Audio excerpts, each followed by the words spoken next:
Mujeres Invencibles, un espacio exclusivo para nosotras. Historias de mujeres empoderadas que han sabido superar obstáculos y alcanzar sus sueños.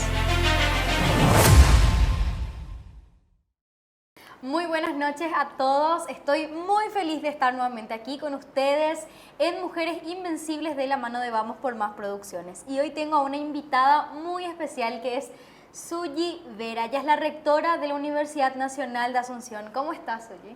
Un gusto poder saludarte, muchas gracias por esta invitación y bueno, aquí estamos para compartir con ustedes. Qué bueno, como siempre puedo empezar a contar también un poquito de tu vida, de tu biografía, pero siempre es bueno escuchar de tu boca, ¿verdad? ¿Quién es Suyi Vera?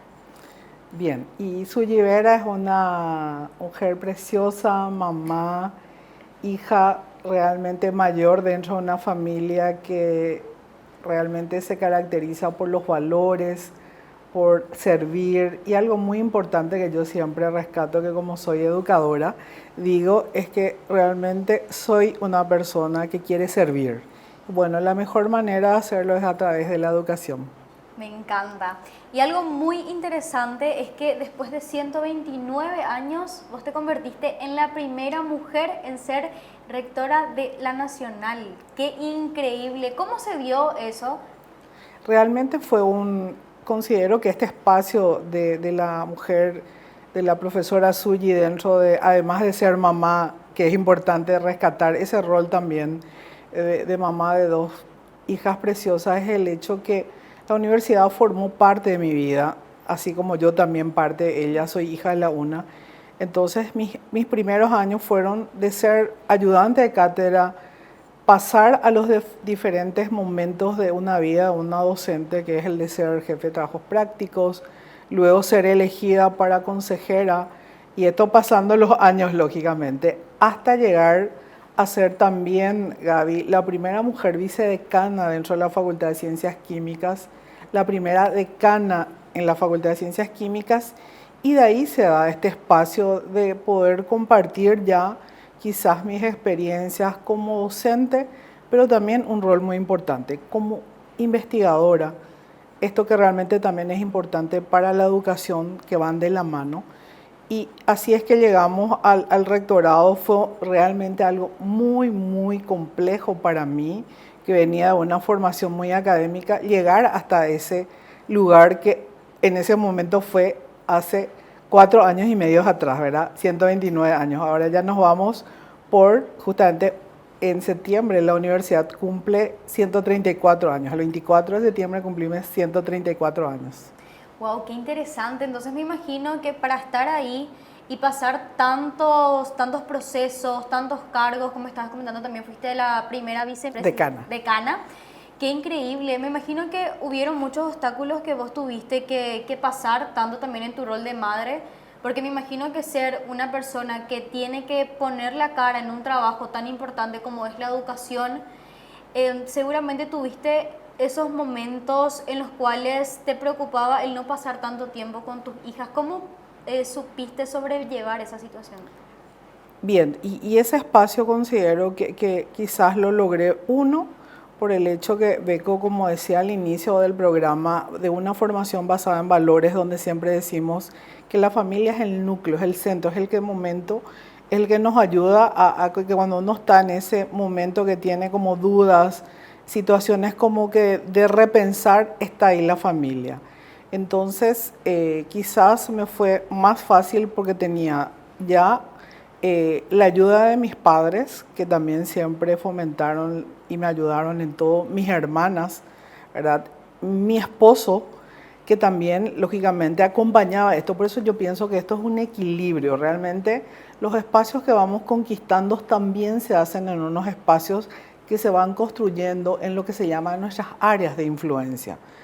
Y eso también formó parte dentro de mis amigos, porque también al tener más actividades, también nuestro tiempo disminuye. Entonces, realmente uno tiene que hacer un equilibrio para poder estar. Hoy mismo estoy en este programa compartiendo con ustedes porque sé que son momentos muy importantes de poder compartir mi experiencia con otras personas, quizás a través de este medio que hoy están construyendo ustedes. Así mismo, entonces sería tiempo al tiempo, darle tiempo también a nuestra mente, el saber que tenemos que tener un momento de descanso. Y me pongo a pensar de que siendo rectora de la UNA también pasás y conoces muchos testimonios de los alumnos o quizás mismo de los que fueron tus compañeros, de que el estudiar y estar en una universidad tan grande, tan importante también nos agarra un cierto tipo de estrés, cierto tipo de nervios. ¿Cómo eso vos tratás de proyectar en los chicos que están allí, que están tratando de terminar una carrera, de poder ingresar, para que ellos puedan encontrar justamente la motivación de seguir luchando por sus sueños? Excelente, excelente pregunta. Esto también comparto con mis estudiantes, lo que se llaman 10 minutos de sabiduría.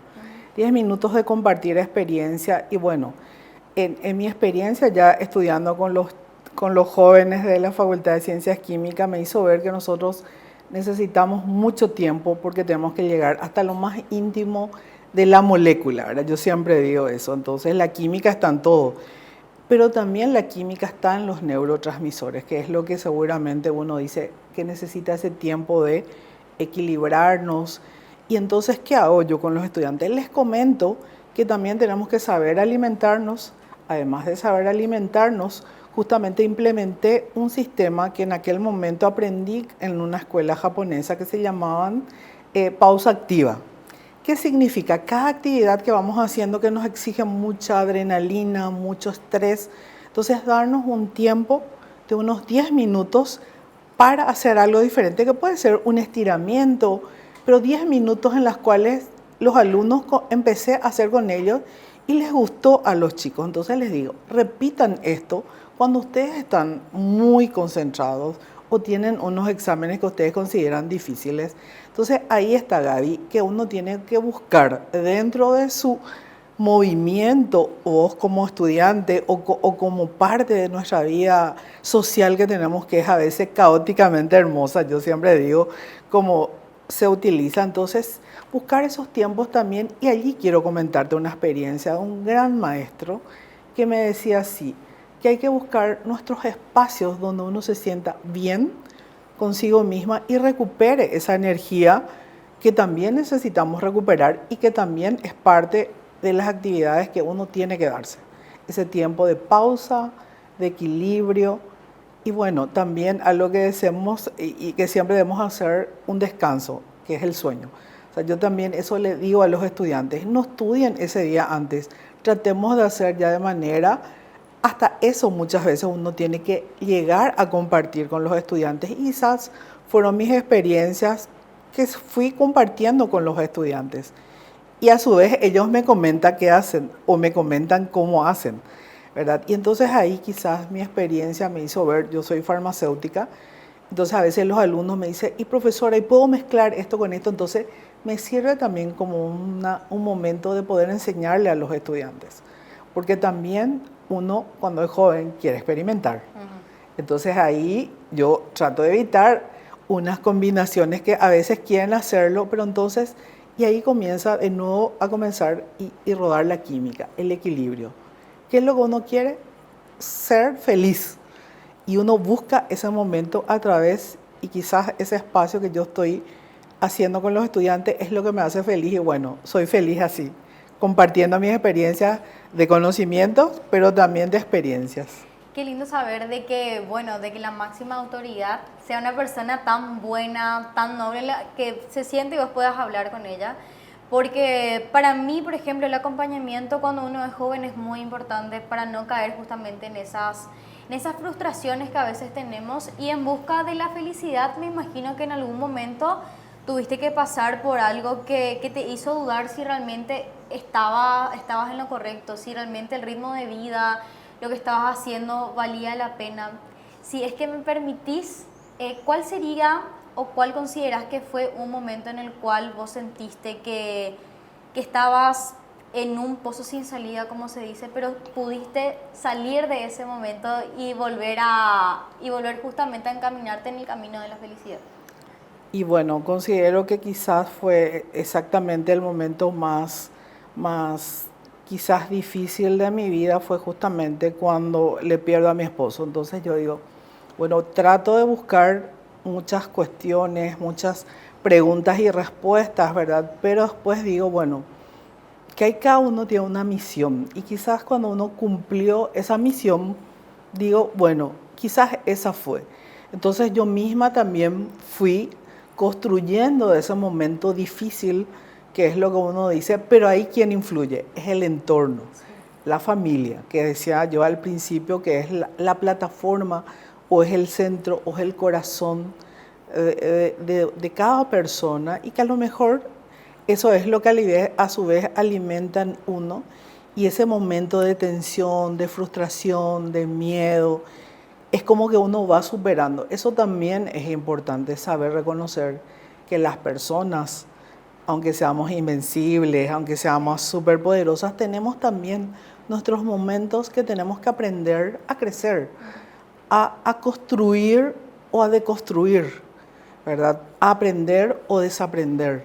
Entonces quizás eso es lo que aprendí, que ya eso es parte de la vida. Uno, si uno quiere progresar, tiene que ir como adaptándose por momentos y también compartir con las personas, ¿verdad? Porque también nuestras actividades muchas veces nos aíslan, ¿verdad? Entonces considero que cómo logré eso y también es decisión propia. No hay mejor cosa que la actitud que uno tiene ante un espacio, ante una situación y decir puedo, pero lógicamente eso significa muchos momentos que también hay veces que tardamos más. Algunos momentos son más cortos y otros más largos.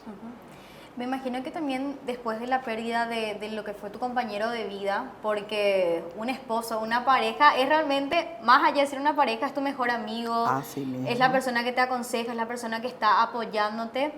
Me imagino que tu rol como madre también tuvo que cambiar y tener otro tipo de, digamos, de dinámica, otro tipo de disciplina, otro tipo de pensamiento o trato hacia tus hijas, ¿o siempre mantuviste? Yo considero que quizás, porque ya como mis hijas ya son, vamos a decir, mayores, quizás ellas me dieron más bien esa contención. Yo pienso que fue al revés, que quizás fueron ellas las que hicieron como un rol ahí ya de realmente darte esa fortaleza que uno necesita también escuchar. Los líderes y las personas también necesitamos momentos que necesitamos, nosotros decimos en el área farmacéutica, un bálsamo, ¿verdad? Un bálsamo es como algo que calma, que da tersura, que vuelve otra vez a recuperar algo. Entonces, el entorno para mí, vuelvo a decir, para mí la familia, los amigos, los buenos amigos, que también los tengo maravillosos, también hicieron que esos momentos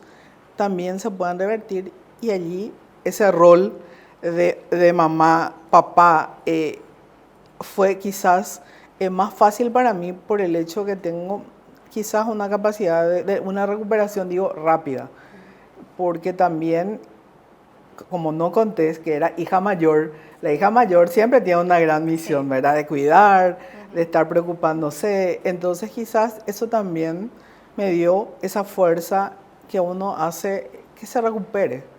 Pero como bien digo, tengo dos hijas maravillosas que le presentaba, Janina y Ruti. Bueno, que hicieron que quizás esto sea más fácil. Mi madre, maravillosa, y mis hermanas maravillosas, que también todo como que va sumando. Entonces ese rol que quizás era difícil, lo fue o lo hizo más fácil. Es que eso es muy cierto. Dice que en algún punto vos te terminás convirtiendo prácticamente como la madre de tu mamá. Entonces, dejar de tener el rol de hija para justamente también ayudarle y poder calmarle a nuestros padres. Porque, bueno, uno cuando es autoridad, digamos que siempre tiene la obligación de estar siempre firme, de poner orden, de estar en esa posición de autoridad. Pero también hay que recordar que todos somos seres humanos y también tenemos nuestra parte blanda. que también cuando llegamos en casa también estamos cansados, quizás también queremos escuchar unas lindas palabras, queremos tomar, no sé, algo que nos relaje, ver una serie, estar con gente que nos quiere. Y realmente me gustó muchísimo ahora poder escuchar esto. Vamos a hacer una pausita y ya vamos a ir con preguntas un poquitito más dinámicas, pero muchísimas gracias también por abrirnos a nosotros una parte de tu vida. Muchas gracias, Gaby.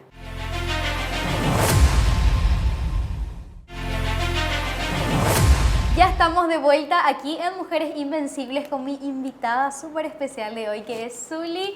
Bueno, vamos a volver a hacer algunas preguntas ahora un poquitito más dinámicas y un poquitito más divertidas, digamos. Bueno, me imagino que entre las cosas que siempre haces, hay algo que todavía no hiciste, pero en algún momento querés hacer. Quizás, no sé, algún deporte extremo, viajar, conocer, no sé, algún famoso, escribir algún libro. Sí, realmente creo que el punto que siempre le digo a mi familia y a quienes me conocen, y en especial a los estudiantes, es que creo que el punto que me falta para realmente completar lo que pensé en algún momento y construí es el hecho de poder tener y lanzar un libro. Me gustaría compartir mis experiencias de todo lo que es, yo soy experta en sistemas de calidad, ¿verdad? Todo lo que es seguridad del paciente, uso racional de los medicamentos, pero tantos años de experiencia trabajando en diferentes roles, entonces creo que me da la oportunidad de poder cumplir y ir escribiendo. Justamente ya hice un capítulo de un libro con una docente en España, y bueno, quizás eso también me ayudó a poder realmente concentrar, y bueno, ya hice de poder plantar árboles, de tener unas hijas maravillosas, Jan y Ruth, y quizás el sueño que me falta completar es poder escribir ese libro, de contar mis experiencias y más que nada transmitir esas experiencias de vida que uno hace cuando está trabajando en programas que significan trabajar con pacientes. Porque trabajar con pacientes es como que uno también forma parte de eso que un paciente hace con nosotros, ¿verdad? Cuenta historias, así como vos estás haciendo, Gaby, ¿verdad? De poder saber, porque las personas tienen miedos, tienen ilusiones, pero también tienen sus barreras, ¿verdad? Entonces, cuando uno es un paciente, quizás eso que no está muchas veces en los libros, bueno, quiero dejar un testimonio también de mi recorrida y dejar huellas que puedan seguir también mis estudiantes y mis futuros colegas. Y aquí quiero hacer una pregunta que, bueno, es una realidad en nuestro país, que es el machismo. Y entrar justamente digamos, en áreas que anteriormente eran exclusivamente para hombres, me imagino que fue también un desafío el pasar por eso. Pero quisiera escuchar un poquitito acerca de tus anécdotas, ¿verdad? Si es que realmente pasaste por esta situación, o quizás alguna colega también te llegó a contar que pasó por tal, y cómo supiste superar o supiste sobresalir dentro de lo que nosotros conocemos como el machismo. Sí, yo considero que una ventaja es el hecho de poder entender que el machismo es una actitud muchas veces egoísta, por el hecho de la formación de los jóvenes, ¿verdad? Entonces, en el caso de la Facultad de Ciencias Químicas, quizás no se dio conmigo eso. O sea, yo vengo de la formación de un padre que, al contrario, mi papá era una persona que le formaba y nos formaba a nosotros. Decían, no, ustedes tienen que estudiar, ustedes tienen que ser diferentes a quizás a nuestras hermanas, nuestras abuelas, que no tenían la posibilidad de estudiar, lo hacían solamente. Se iban al colegio, Gaby, hasta solamente el 6º grado. Después ya no podían avanzar. ¿Por qué? Porque ellas ya tenían que quedarse, ¿verdad? Sí. Entonces quizás tuve esa gran bendición, digo yo, de tener un papá maravilloso, de decir, no, hay que seguir. Ustedes van a encontrar estas limitaciones, estos momentos. Entonces allí es mi primera formación, mi primer coach, digo yo, que fue mi padre. Una mamá que también apoyó en eso. Pero el tema del machismo yo quizás no lo sentí tanto en mi formación.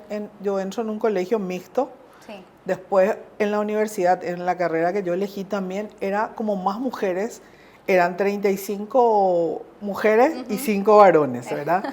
Entonces medio que yo no sentía mucho, pero sí cuando eran o llegamos a los momentos donde hay quizás elecciones, es donde se marcaba más eso, de que quizás una de las anécdotas que cuento y que me decían algunas personas es no por el hecho de ser mujer, no, ahora no todavía, en otro momento. Entonces son situaciones, y ahora hace poco tiempo que le conocí a una estudiante que me decía, rectora, yo quiero ser líder y quiero trabajar por mi facultad. Y adelante, ¿qué te falta? No, necesito a alguien que me oriente, que me guíe. Y bueno, quizás le di un espacio, unas palabras de aliento y también una forma de trabajar, que es el hecho que uno tiene que ir a las metas y no centrarse en el hecho del machismo per se. Porque eso va a seguir existiendo en la medida que nosotros también le demos su lugar o el lugar a eso. Claro que cuesta eliminar esas barreras, hasta los chistes, a veces en algunos momentos que quizás podemos pasar, pero quizás en mi caso ya se dio superar esa situación y de alguna forma que esto yo pueda transmitir a la estudiante, que es la que justamente me hablaba. ¿Y cuál era su barrera? Esa anécdota que vos quizás en algunos fue jocoso, en otros fue muy frustrante para ella. Pero encontró una persona que quizás en ese momento fue su profesora, alguien que le dijo, ¿por qué no hablamos? Y empezaron a hablar, a construir como un hilo conductor que le dé esa fuerza para poder lograr la meta. Y ojalá que lo cumpla. Voy a saber después si sirvió o no eso. Y también quiero comentarte en el tema del machismo, es que nosotros, el compartir con los hombres también nos hace ver más que tenemos que compartir con ellos, que ellos tienen que sentir que tenemos otras cualidades, que no existe una diferencia, sino que sencillamente hay que formarse, hay que capacitarse y eso es lo que uno va luego llevando adelante, ¿verdad? Entonces en mi caso quizás no siento mucho ya ahora, porque quizás pasé etapas más difíciles que nos hizo ver que realmente lo que cambia es la manera de cómo uno encara el hecho de decir, no, un rótulo de machista. Sí, totalmente. Ir directo a las metas. Y justamente pasa mucho de que a veces nosotras como mujeres tenemos miedo a recibir esos, digamos, esos chistes o quizás, no, ella es mujer, este es solamente para hombres y a medida que pasa el tiempo esto va cambiando. Hay mujeres que son líderes y cada vez, digamos, vamos a ver en cuántos años vamos a tener una presidenta mujer, pero eso puede ser posible. Hay muchas mujeres que están dando la cara en puestos tan importantes como tu puesto, que es ser rectora de la Universidad Nacional. Me imagino que tiene muchísimo peso y me gustó mucho que tuviste y te tomaste el tiempo también de hablar con esta estudiante, porque como ya mencioné, es importante tener una figura que te oriente, porque a veces pensamos y decimos, no, yo puedo sola con esto, pero uno no muchas veces puede solo. Uno también necesita varios puntos de vista para poder recatar cuál de ellos es realmente el que me va a servir para poder ir directo a mis metas. Y por eso, más o menos, ya para ir terminando el programa, ¿qué mensaje te gustaría, primeramente, qué te gustaría haber escuchado antes? ¿Algún consejo a la suya de hace unos años atrás, a la suya adolescente, niña, que en este momento, si le tuvieras de frente, te gustaría decirle, mira, esto va a pasar, esto tenés que saber y te va a servir mucho? Sí, yo pienso que el punto más importante es el hecho de haber podido decir, bueno, tenés que seguir luchando, seguir buscando tus metas, ¿verdad? Porque hay veces que uno se cae, ¿verdad? Sí. Y entonces como que cuando uno se cae, uno dice, no, dejo todo. Como yo soy deportista o fui deportista, bueno, quizás parte de ese mundo me ayudó también algo muy importante que a lo mejor en ese momento no me daba cuenta, es el hecho de ser disciplinada. Las personas tenemos que aprender a manejar los tiempos, a respetar los tiempos, a poder escuchar, que es otra cualidad que me decía siempre y algo que valoro, es el hecho que me enseñaron a escuchar más. Y esto que estoy haciendo con ustedes, de hablar más, es sencillamente por el hecho de poder compartir experiencias. Y como mi rol de educadora, ese tiempo que yo le dediqué a esa estudiante es el tiempo que quizás en ese momento yo no tuve y no me di cuenta que podía pedirle una ayuda a otra y quería ser autosuficiente. y también eso nos hace falta muchas veces, quizás pedir una ayuda, ¿verdad? Que es lo que me di cuenta y eso es lo que ahora estoy aprendiendo. Bueno, si es que no sé, y bueno, por darte un ejemplo, yo era una persona muy ya disciplinada, entonces en el mundo de la psicología dice que uno hace un análisis transaccional y dice que uno tiene el adulto, el niño, ¿verdad? Y el padre. Y bueno, yo tenía muy encerrado a mi niño, entonces no sabía compartir un chiste. Bueno, tuve que aprender por eso con los compañeros a los chistes, a las bromas. Y bueno, esas herramientas también me ayudaron a mejorar lo que hoy se habla de la inteligencia emocional. No basta tan solo que seamos inteligentes, sino que también manejar emociones, sentimientos, que todos pasamos por esas situaciones. Difíciles, otras más fáciles, pero eso es como uno va construyendo, ¿verdad? Yo siempre eso le enseño a los estudiantes y quizás ese es uno de los mensajes más importantes. Hoy lo más importante en la vida es aprender a, uno, conocerse y lo segundo es poder transmitir en su día a día a través de lo que uno dice, que emoción que tenemos todos no gane a razón, ¿verdad? Entonces es como que es un ejercicio de todos los días, no es fácil, porque los estudiantes, como yo siempre les digo, ustedes van formando su personalidad, sus cualidades. Entonces, eso es quizás otro de los mensajes que me gustaría compartir con tu programa y que realmente les sirva a quienes nos escuchan y nos ven. Claro que sí. Y bueno, y por último, ¿cuál sería un mensaje o una frase que siempre lleves en cuenta a la hora, por ejemplo, de emprender algo nuevo o algo que digas cuando te levantás? ¿Cuál es una frase que sientas que te define a vos como persona? Bien, una de las frases que normalmente utilizo y que recuerdo hasta ahora es una frase que utilicé en mi tesis cuando hice otro momento también importante de mi vida, que cuando decidí ir a un PhD, a un posgrado, ¿verdad? Y bueno, me tocaba estudiar con profesores de Chile, de ir y venir, y bueno, elegí justamente como parte del mensaje de mi tesis doctoral, porque lo hice con la ayuda de mucha gente, de mis compañeras, de los amigos, de los tutores en ese momento de la Universidad de Chile, que dice la Madre Teresa de Calcuta, que a veces una gota en el mar pareciera que no es nada, ¿verdad? Pero ¿qué sería el mar sin esa gota? Es decir, que cada uno aporta lo que tiene, lo que da en esas condiciones y, bueno, eso es lo que nos hace mejores personas. Aportar lo que hoy decimos nuestro granito de arena. Muchísimas gracias, Julio, por estar acá con nosotros. Y bueno, para mí un honor escucharte y también poder compartir, conocer más de tu persona, más allá, digamos, de lo profesional, que me diste la oportunidad de conocerte como madre, de tus situaciones difíciles, de estudiante o de la suya de algunos años atrás. Y bueno, espero próximamente nuevamente tenerte aquí con nosotros. Para mí fue un placer y por supuesto para todas las personas que nos están escuchando y nos están viendo en este domingo tan lindo.